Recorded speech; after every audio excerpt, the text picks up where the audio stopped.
We are pushing boundaries from behind boundaries here at Lucas with Kate McIntyre, James Valentino, and me, Danny Lucas. Now, in one of our recent Pushing Boundaries from Behind Boundaries, we got under the skin of the hot off the press Lucas Stop the Spread campaign being rolled out to all sites with immediate effect. That, along with the coronavirus hotline set up by the company as a go-to for their employees to offer reassurance, advice and support to get people through these tough times, really illustrates that Lucas certainly isn't on the back foot here, but is indeed ahead of the game as usual. So it's a great time, I think, to touch base and see how the campaign is going, if hashtag True Colours has captured everyone's imagination, and what the construction landscape looks like now that the sites are reopening. So having a chat today, as usual, we have Danny Lucas and James Valentino. Hi, guys. Hi, Kate. Hi, Kate. Good to see you.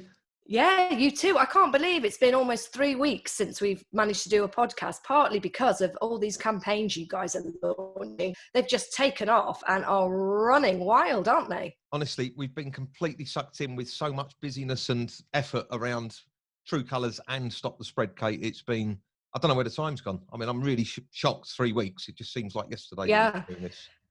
So talking about Stop the Spread then, Danny, just fill us in, give us a quick sort of update in a nutshell how that campaign's going. Well, it's become its own brand now. It stands alone, really. It's part of Lucas, obviously, but it's really got its own momentum. Internally, it's doing an amazing job. It's absolutely protecting the Lucas team.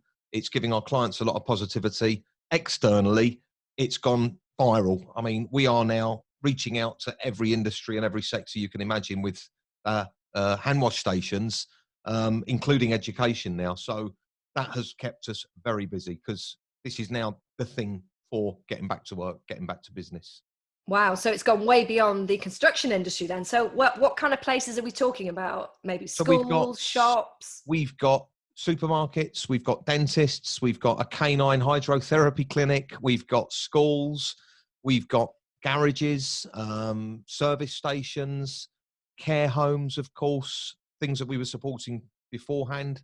It really is. It's in Dulux paint stores. It's just everywhere. Stop the Spread hand wash stations are like this symbol of positivity, doing a great cause, of course, with the British Lung Foundation charity, but really protecting thousands and thousands of people every day, which is really a great feeling for us. Brilliant. Well, they've not quite made it up to the northwest yet, so I haven't seen one in our village, but I shall look out for one. I'm sure I'll be having a squirt on one of your stations very soon. So, James, I mean, how has the hashtag True Colours gone down? And what further involvement have you guys had? Because that's another sort of campaign that you're involved with, running alongside Stop the Spread. In fact, they sort of cross over a little bit, don't they? Yeah, absolutely, Kate. I mean, True Colours, obviously, we went into more detail in our last podcast, but since then it's really, really taken off. It's been fantastic. Obviously, our involvement with True Colours in particular has been the hand wash stations to raise money for the British Lung Foundation. We locked in a donation today on there, our first payment of that, which was we've raised £14,500 for the British Lung Foundation. So wow. Which has been amazing. Good work, guys. Thank you. Yeah, it's been a big number to go on as our first lodged figure. We're really proud of that. And hopefully it will continue to grow there for them as well. But I think what's been amazing with True Colours really is seeing so many people from all different walks of life. And it's the random acts of kindness, and you know they've been coming in thick and fast through the whole period, and you know there's people doing donating time, sewing scrubs, making face masks, selling pizzas, you name it. There's been so many amazing sort of initiatives that people have gone off and been creative and started for charity. It's been amazing to see. Fantastic, brilliant work, guys. Absolutely, but I expect nothing less of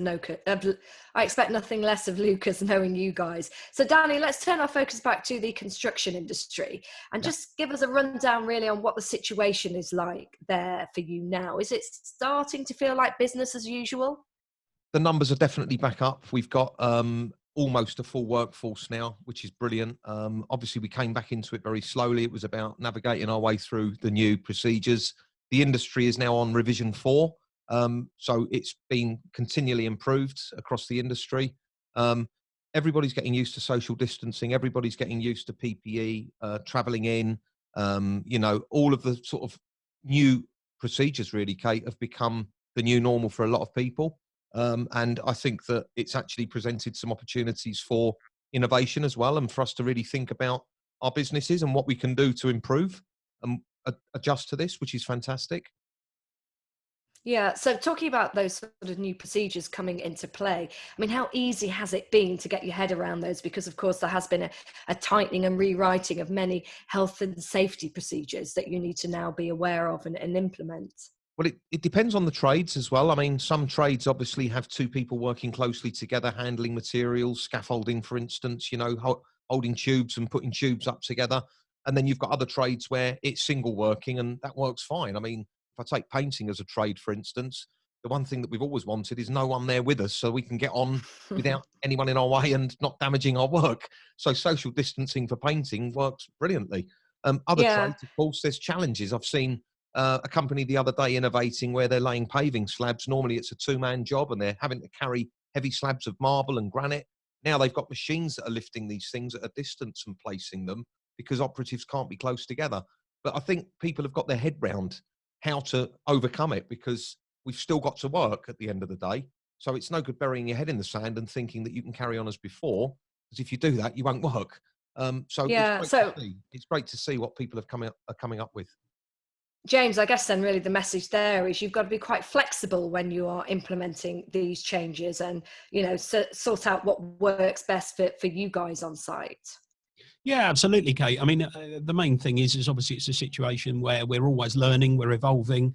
Certain things work, certain things don't, and it's been a learning curve, I think, for us and for everybody in the kind of new normal, as they're calling it. And it's been an innovative time as well. It's been really interesting to see the creative sort of answers to things that people have come up with. Danny's got a good example there of the laying the slabs, but there's been lots of examples of small innovations that we've seen where people are working the problem and coming up with new ways of working, which has been really interesting. Yeah. So, Danny, with regard to sort of numbers of workers on sites generally, has that had to change and be reduced, or are you just jigging around your manpower to make it work differently? Well, we're not at the numbers we were pre-COVID, but we've certainly got back up near them again. The workload that we have is quite spread, which is great, which means we've got a number of projects. So we haven't got containment of lots of people on one site. We've been able to thin out the workforces across the projects to work to new timeframes. Things, of course, will finish later than were planned because of the restrictions. And that means that we can now disseminate our workforce across a wider work base, if you like, which is more than acceptable, and everybody understands that. And have the developers been pretty flexible then about extending deadlines under the circumstances? Well, if you take a typical construction project, there's a completion date and there's liquidated damages and penalties if that date isn't met. I think because coronavirus has come along as an unexpected and meant we're going to be there longer, there's an expectation and an understanding on both sides that the client isn't going to do that to the contractor, but the contractor's going to have the cost of having to work out how to deliver the projects later. So it's shared pain, really. I think it's shared pain. It's a collaborative approach, and we've seen that across the industry. Everybody's a lot friendlier, I'd say. I mean, I spoke to my project support team at the head office last Friday. The three girls in the team there that deal with all the clients, and they just said everybody's become so nice. Everybody wants to find a way forward to work together, and nobody's shouting and screaming about some of the stuff that we were doing before this, where it was the day-to-day grind. People now actually want to work collaboratively, and it's like a friendlier world. So I think everybody is in it together, and we're very blessed that we've got some fantastic clients and great projects. I'd like to think that that's how it is generally in the construction industry. Yeah, and I think that's sort of a message that's out there generally. People are trying to take what positivity they can from this situation. Communities are embracing each other a lot more. People are being open and friendly. And as you were saying, that's sort of echoed in your #TrueColours campaign as well, isn't it? We're all trying to look on the positive here. Yeah, we're all wearing a heart on our sleeve, basically, with the badges. And, it's about sharing what we're doing and actually overlapping that into our day job, so that the acts of kindness become part of our normal day job now, rather than things that we do outside of work. We actually integrate it into what we do. Yeah, Yeah. So let's look now at your site managers, because I know you have a number of those, and they're very key in ensuring that all these new procedures are implemented quickly and effectively. And they're the men on the ground for you. So how confident were they that they could embrace all of these changes and move forward in this slightly different world of construction you find yourselves in? Well, the proactive approach that we took as a company is really the culture that we've got in Lucas anyway. So we were very, very blessed to have a positive attitude from all of our workforce management team in all areas. And they were totally up for it. I mean, normally clients say jump and we say how high. I mean, that's our motto as a company. So I think that when it was about finding a way forward, everybody rolled their sleeves up. And what we've been absolutely blessed with is an attitude from our management team that have made sure that this has happened, that it's delivered very well, that it's safe, and that the clients are getting what they need, because we've got to keep the industry going. We've got to keep the wheels turning and keep people employed. Yeah. So now time to turn our attention to one of your guys on the front line. I know this chap has always got his sleeves rolled up to his elbow and beyond, ready to get stuck in. So I think you've got Harry on the line, Danny, is that right? We've got Harry Wilson on the line. Hi, Harry, how are you? Hello, Danny. Hello, Kate. Hi. Now, Harry, Danny tells me you've been with the company for 16 years. That's good service. 2007. Wow. So yeah, 13, 14 years. Do you know what, Harry? Yeah, I knew it was more than 10. I couldn't be sure if it was 20, but it just feels like 16. You feel like part of the furniture.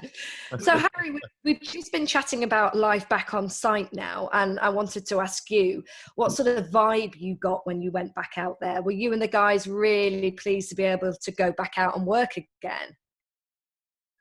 Well, all the measures have been put in place from Lucas' perspective. We have followed all the guidelines, government guidelines, the guidelines that the construction industry has put in place. So once we have all these methods in place and the guys are following the method on site, we are more confident to carry on, and it's working. There is a one-way system on site, which works perfectly. You don't interchange with others. There's hand wash stations on site. We have our Lucas hand wash station on site. We have our care kit. We have everything. We have sanitizers, Lucas sanitizers in the office and on site for the guys. We monitor their temperature each morning, and that's recorded and sent back to me. So there's procedures. So we're quite okay, I think, to proceed on site. Yeah, you sound as though you've got it covered there on site. So how were the workers adapting to this new way of working life on site? Did they take to it like a duck to water? Was it quite a neat process to introduce to them? Well, the first week it was like a learning process for some of the lads, because you're used to working a certain way for 5-10 years. It's hard to get into a routine straight away. But after a few days, the guys got stuck in and got used to it. As I said, the lifts are only taking 2 people at a time. It's partition off. So 1 people to one side, another person to another side, and there's a partition in the middle. So all that, it's a bit more slower than before, but once you get into your work areas and stuff, you get along. And they've put in place canteens on the higher level to stop people coming all the way back down because of the slow movements of the lift and walking down the stairs. So you have canteen on level, say, 10, another canteen on level 16, another one on level 20, and toilets. So, yeah, the procedure is working fine at the moment. Yeah, I mean, Danny, just listening to all of that, we're talking quite a big logistical challenge here, because some of these sites that I was talking about are huge, aren't they? Oh, Kate, honestly, the industry has adapted almost overnight to reconfiguring their whole setup. I mean, this has cost probably billions of pounds across the construction industry on massive projects that, had 20 people in a lift before the 23rd of March. And now, as Harry's just described, 2 people with a partition down the middle, canteens being built on different levels of the building. This is mammoth. Everybody has worked so hard to make this work. We're all playing a role here. And, it really brings it to life hearing what Harry's just described there, for sure. Yeah. And James, the reaction time of you guys to come up with all these new ways of working has been incredible, really, hasn't it? I mean, you have literally not stopped running. No, I mean it was. I remember the call. You know, even before lockdown, we were getting ready. We started putting ideas in place, care kits in place. Sanitizer was all flowing in the lines before lockdown happened. And I think, as Danny says, I think it's the attitude generally that we've got in the company and the team with, you know, back at office and on site with, you know, people like Harry, where, you know, once we're ready, we push the button and you know, it just takes over and you know, we're very quick to act. Yeah. So, Harry, what's the morale like on sites at the moment? Is it back up to its usual high levels, do you think? The morale is very high. The guys are fully focused. And to be frank, the lads have more of a working space to work in at the moment. So it's kind of more productive as well, because normally you would have more operatives in the apartment and stuff. You have an apartment for yourself because you can only have one person in a room, so no other trades are allowed to come into your work area. So in that sense, it's back to how construction work used to be before, if you know what I mean. Yeah. You have a work area to just one contractor, and it's going flowing nicely. For us, the morale is good. The guys are in high spirit. You have less complaints about people coming into your work area, damaging your works and stuff like that, and other people want to get into the same area you work in. So on that point of view, it's not too bad. But on the program point of view, overall, it's gonna hurt. A lot of the projects are gonna fall even way behind more, because you can't get in the amount of operatives you need to push the job along. Yeah. Yeah, and I'm sure projects slowing down and you know, falling way short of deadlines is a bit of a stress, a bit of a headache for some of the guys. And bringing that round to the whole issue of mental health, which I know is a very important one in construction. We've talked about it here on the show a number of times.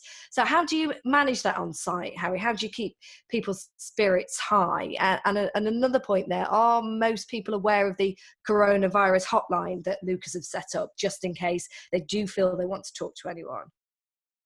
We do weekly briefings with the guys, and because of the pandemic, it's mainly tailored to what's going on now. So the hotline, all the lads know about it. All the guys know about any other symptoms that comes along, because before you didn't have a few more symptoms have been mentioned, like belly pain or running a belly and even severe headaches. There's a few other symptoms. So there's weekly briefing, and guys keep abreast and up to date with all the information that's available. The guys are in very good spirit. They're a good bunch of guys. They're ready to work. They're more down when they don't have work, if that makes sense. Yes, yeah, because we all need work, don't we? We all need somewhere to go to. And even though you're saying people are often working on separate stations now, there are points where you can have a bit of interaction, albeit at a social distance. You can see your friends and colleagues, which is very important to everyone's mental health. So one more point, Harry, what sort of advice have you been giving to workers so that they can implement those social distancing measures on their travel to and from sites? Because often, I guess, they're traveling in rush hour times. At the moment, we have altered. We starting from 7:30, and the guys finish 4:30, so they kind of beat that first rush hour.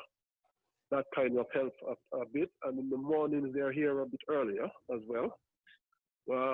There is other methods in place. Some guys drive to work instead of taking the tube, which is good. Other guys, because they don't live far away, they're planning to cycle in. So they're looking at every aspect. We look at every aspect, how to limit exposure, if you know what I mean, or to crowded areas. Yes, yeah, completely. Well, Harry, it certainly stands as though you've got everything well under control, doesn't it, Danny?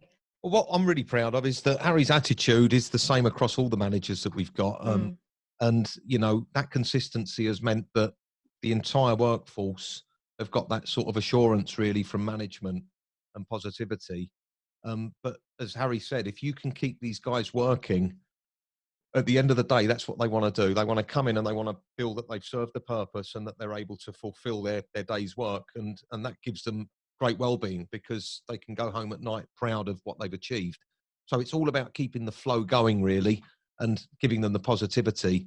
And Harry's doing a great job in that regard, looking after a number of projects with a number of the Lucas team members that are really sort of hitting it hard out there and doing a great job. And I think Harry picked up on a really good point there about how, it's even better for the guys that they don't get that disruption now.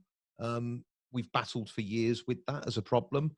And when Harry referred to how construction used to be, I think he's talking about in the old days that, when everything was structured in a way that we were coordinated, everyone did their work in a sort of chain reaction so that everyone wasn't all over each other.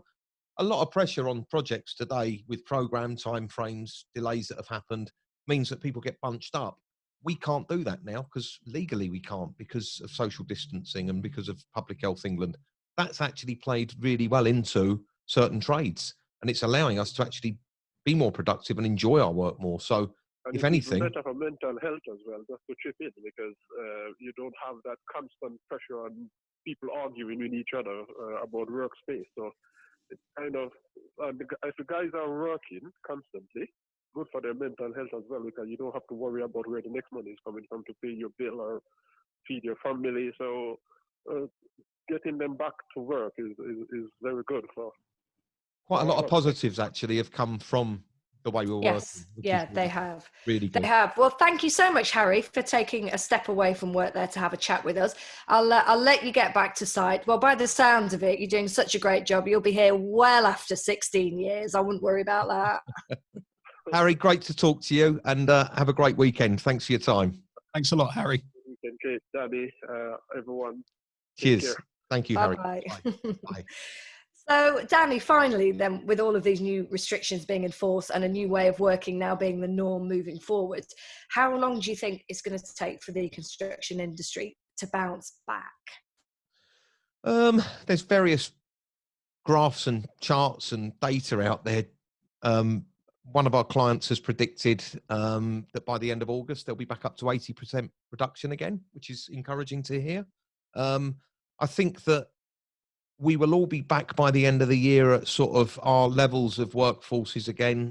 The projects will be running to the new procedures full on as they can be. I think that end dates will go back because of the extra duration that's needed to complete the projects. But I think that there'll be changes in the future. We don't know exactly what they are, but I think there's a really collaborative approach amongst the leading companies in construction to sort of create the new way forward. It's innovation's definitely one of the big things that they're looking at. Digital, in particular, technology, off-site manufacturing. It's a blend of a lot of things that will create a new way forward. And I'm quietly confident that we will see this really start to happen from January next year in a positive way.